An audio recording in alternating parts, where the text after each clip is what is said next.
If you've had a child born January 2025 or later, the government just opened a new account type for you and funded it with $1,000.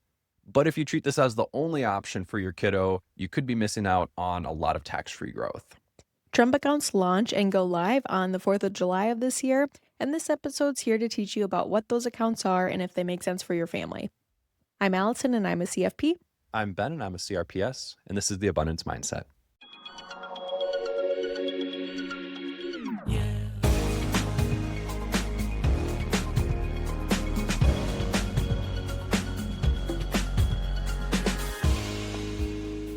Parents love accounts for their kids.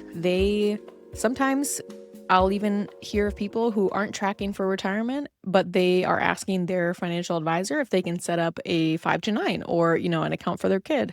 And so parents wake up, after they have kids. Yeah. It's plans all about priorities, right? Like we want to make sure we stack appropriately, but it's very common for people to want to prioritize their kids and what's not to prioritize. Kids are awesome. They're cute. You're like, like how do I throw money in their hands and set them up for the future? Right. Like that's a serious thought for people, like setting their kid up for the future. Right. Like that. Yeah. I think like you said, people wake up a lot when they do have a kid and probably start thinking a bit more future forward than they otherwise had previously. Yep. And sometimes we have to reprioritize, but ultimately people want to save for their kids and they want to set them up well. And we do too. We get it. And so that's why we're putting this episode out, because there's a new account for kids, but just how does it stack up against other options? Yeah, I think a lot of people are familiar with a 529 account, a Roth IRA. Those are two common account types for kids. You can also set up different custodial brokerage accounts or simply gift to children out of your own taxable accounts. But there's a new one in the mix now called a Trump account. So naming convention aside, it's a lot different from any of the accounts I just mentioned. And it's fresh out of the gates here on July 4th of 2026. So we're going to do an episode where we just kind of break down what it is, and then we're going to give you our hot take on how we stack it in our own, priority stack for accounts for kids. So you'll get our opinion later in the episode.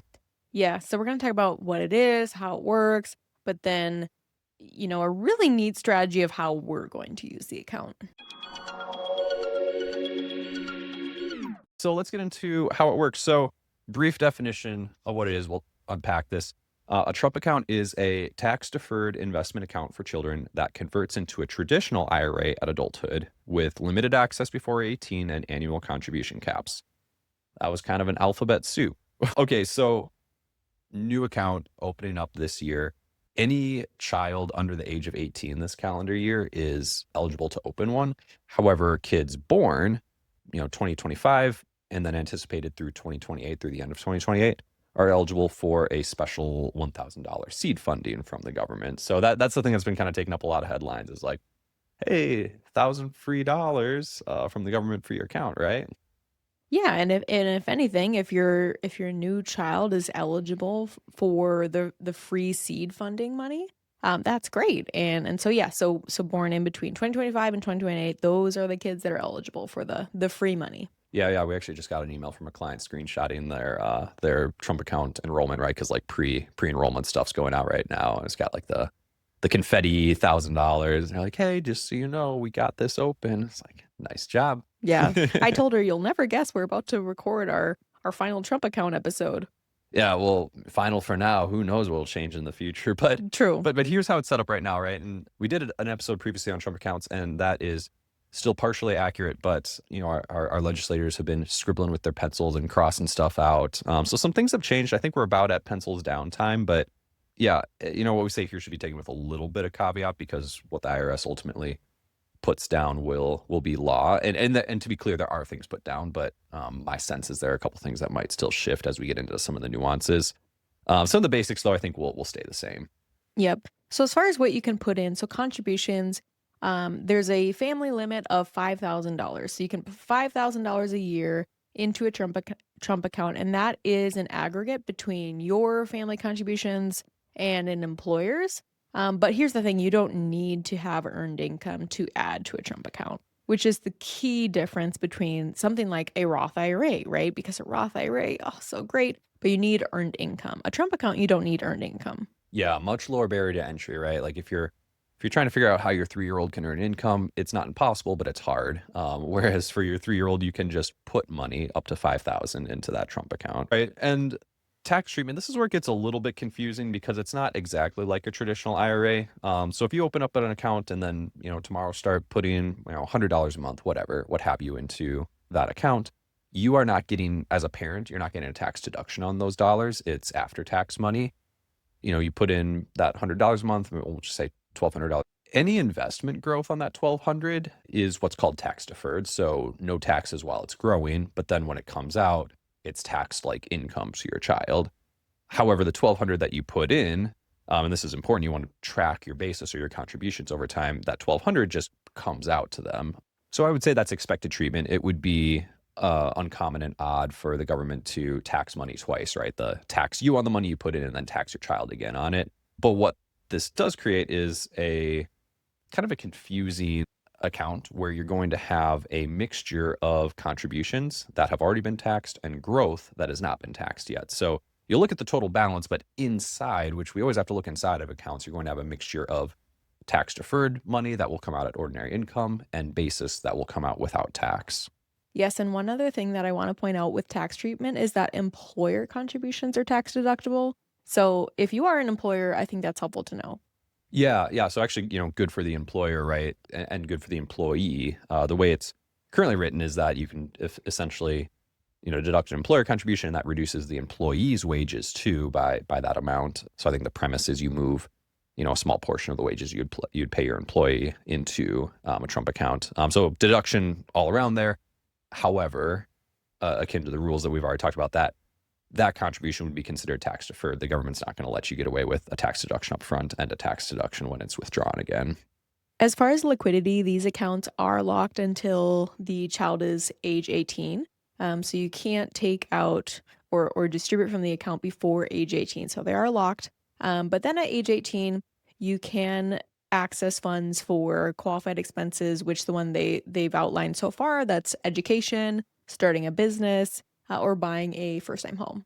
Yep. Yeah. So if you were to access it after age 18 for something outside of those things, it would come with an early withdrawal penalty, which I would say generally, but I might say always, we want to avoid early withdrawal penalties. That's just a 10% tip to the IRS for using the account inappropriately. So at age 18, it turns into a retirement account, if you will, with these qualified expense caveats. So you're either going to use it for, education, or you should, hold it until retirement age because you don't want that 10% early withdrawal penalty for withdrawing from it for a non-qualified purpose. Yeah, this is how I would think about it. It kind of turns into an IRA, if you will, like vehicle at age 18. Yep. Yeah, and there's a couple question marks in my head that the IRS hasn't clarified on exactly how that looks and if a Trump account is like a separately titled IRA from another traditional IRA you might have. That's not yet clear to me. I'm sure it will be clear in 18 years, but yes, from a tax treatment perspective, it's most appropriate to think of it as a traditional IRA at age 18. As far as any kind of investment limitations, I wouldn't say there's limitations necessarily, but a specification that you must use low-cost US index funds. Yeah, I actually recently saw, it looks like the Trump accounts are partnering with Robinhood to administrate the accounts. So kind of how it looks is, if you're familiar with Robinhood Brokerage, it will be sort of a specific Trump account instance, right, for Robinhood, which will be limited specifically to some low-cost US-based index funds. So yeah, no investing in Taiwan semiconductors in your kids' Trump account or emerging markets. But yeah, limitation. The U.S. market encompasses quite a bit, so not the worst thing in the world. I mean, outside of these accounts, we would certainly hold international emerging markets. But yeah, that's something that the Trump administration wanted, so it's something they got. Okay, so it's we use the shorthand of kind of like an IRA for kids. It's kind of confusing because that is the case, but with two important caveats. So just to reemphasize, one, you are not getting a tax deduction on contributions, which is sort of the shtick on a traditional IRA, provided you're in the eligibility threshold for that.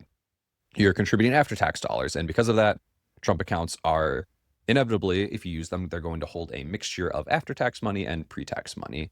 That creates some planning intricacies that we'll get into.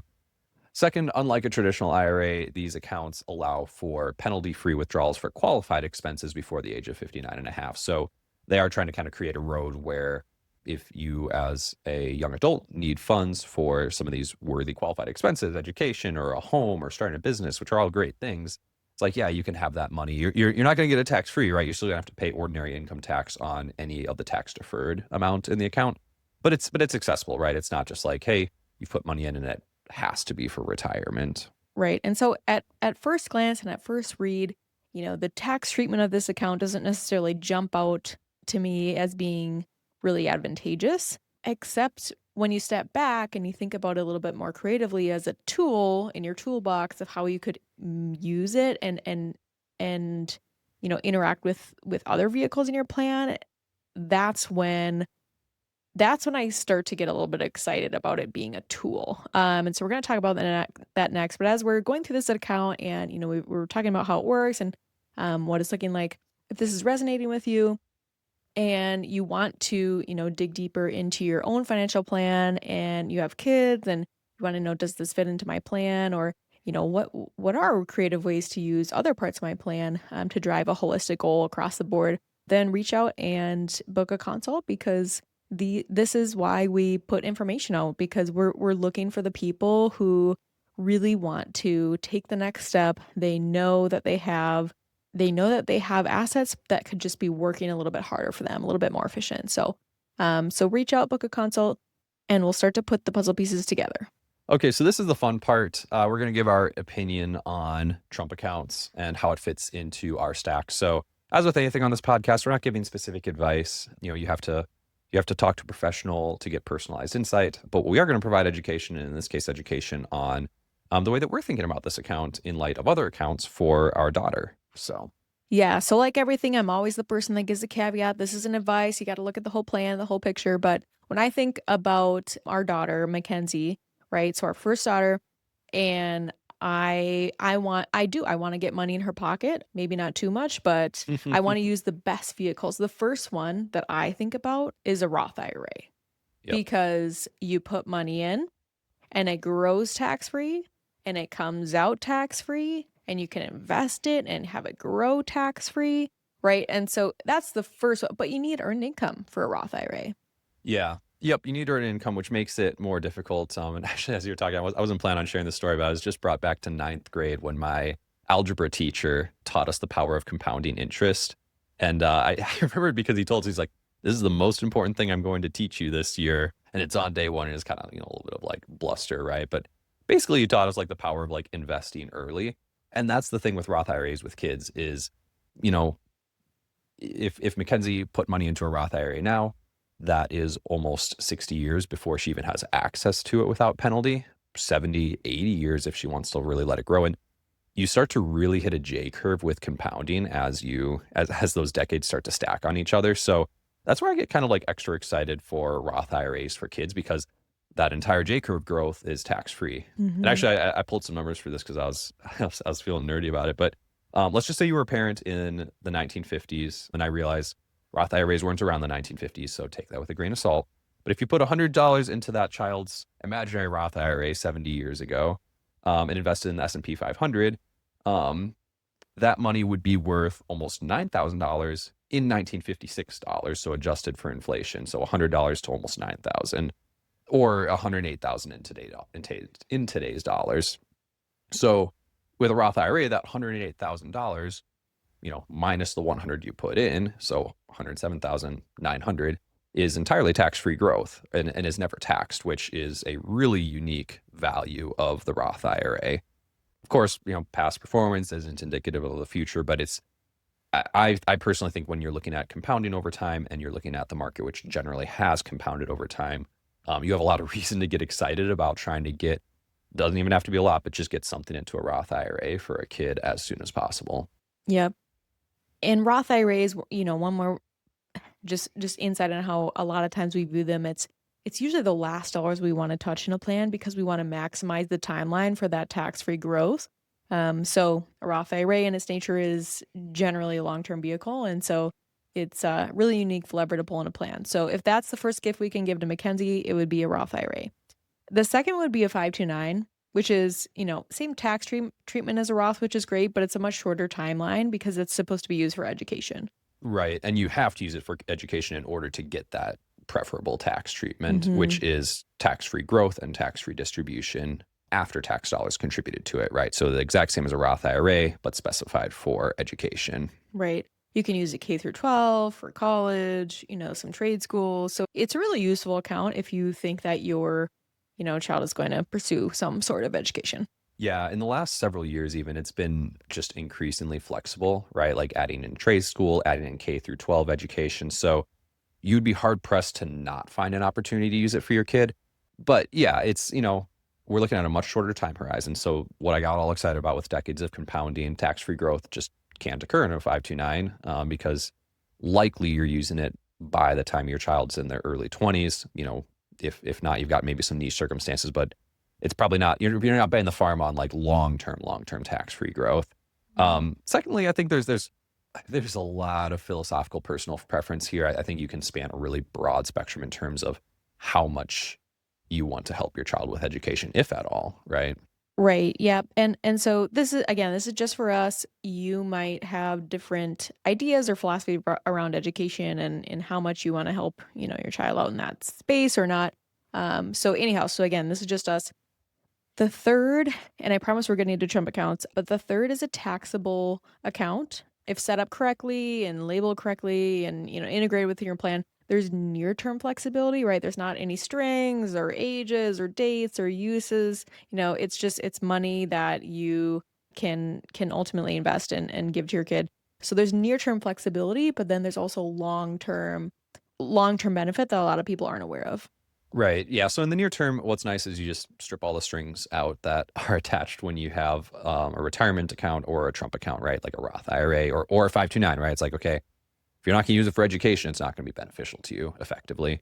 With a taxable account, you can use it for whatever you want, and you don't get you don't get tax-free growth. But in current tax code, which has been the case for quite some time, capital gains, i.e., tax on the growth in a taxable account, particularly in the long-term space, tends to be lower than most people's ordinary income tax. So typically, you're paying less tax on growth in a brokerage account.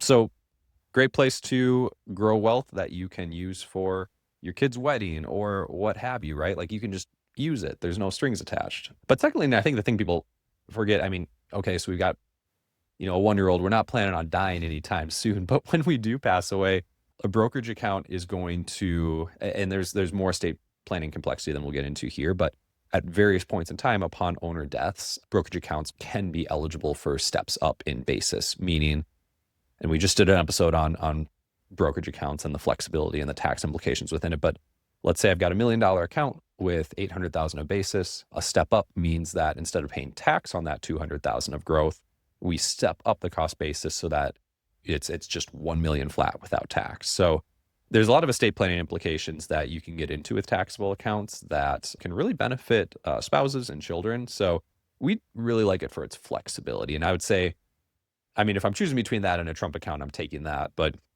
let's talk about where a Trump account fits because I like there's a reason besides just the $1,000 that we're hedging into it. We're not going all in on Trump accounts, but we're doing a little something with it. And the reason why is Roth conversions. Yep. So we're using it, we're taking the free money. But then remember how the account kind of air quotes turns into an IRA when the child is 18. So that's the key turning point when we step back, we think about all the plan assets that we have, and let's say we did, and as we plan to do set up a Roth IRA for Mackenzie, right? Or we pay from our business to be a model for our website because everyone wants to see a baby on a financial planner's, website, right? And so, okay, so she got some money in her Roth and she's got a 529 already, and then she has her Trump account that we've utilized up until age 18. Okay, we're at 18, and now essentially that account turns into somewhat of an IRA. Right. And at that point, we're eligible. I'd say up until this point, it's uncommon for children to have tax deferred assets. This is now an opportunity to build a tax deferred asset. The thing that's unique, though, is most children, or I should say adults now at 18, they typically aren't earning much income. Sometimes they're not earning any income. However, you can perform what's called a Roth conversion as an adult filing your own tax return, right? So theoretically at 18, let's just say there's 20,000, 40,000 in a Trump account. You can progressively take that money out. Maybe it's 10,000 a year, not providing specific advice. You take that and you report on your tax return as ordinary income. But for that 18, 19-year-old, their income is so low that they are potentially either entirely within the standard deduction or they're paying, the lowest federal tax bracket on that money. So you're moving money into Roth for, effectively pennies on the dollar, maybe 0 pennies on the dollar. And just imagine that, right? So in between now and 18, okay, we've tried to get as much money in the Roth when there's income available to do that, but maybe there's a year or 2 or 3 or 4 that there's no income. So maybe we use the Trump account and we just say, hey, well, we don't need earned income for the Trump account, so let's put some money in there, have it grow tax deferred. But then as a plan at age 18, we're going to supercharge her Roth IRA by converting what's in the Trump account into the Roth IRA. That's the strategy that you're just, that's the creative planning. Yeah. Yeah. So I'd say, courtesy of 17 years to look ahead, that's how we're thinking about this account. Things could change. The tax code could change. I wouldn't encourage firming up concrete plans 17 years in the future, but from what we see in the legislation now and how the account works and how it interacts with other accounts, this would be what some might say a killer strategy. Right. And just, okay, yes, things could change. This is how the legislation seems to be written now. But, either I'm able to convert money and immediately into my Roth IRA at age 18, right? And possibly pay 0 tax on it, which normally if you're doing a Roth conversion, you're paying tax, right? And it's not fun. You have an IRA or a Roth IRA, you're moving money from the IRA to the Roth, and you have to pay tax depending on how much you convert, right? And so it's always like, oh, I'm paying money just to move money. But this provides a, kind of a super mega backdoor where we're able to possibly, theoretically, convert this money with a $0 tax price tag. And so that movement and that ability to shove a bunch of money into a Roth, really unique. Yep. So I'm going to put myself as a firm interested with Trump accounts. I think as with anything in planning and even outside of children's accounts, right, like we typically form like priority waterfalls, right? And tax advantage plays heavily into that. So it's low in the priority waterfall, but it has potential to be, a real supercharge in Mackenzie's or early adulthood years. So we'll say pleasantly interested in this account type, provide some good flexibility, have some watch outs. I wouldn't just contribute to it and forget about it. But yeah, it's fun to have a new lever and appreciate the added flexibility in planning.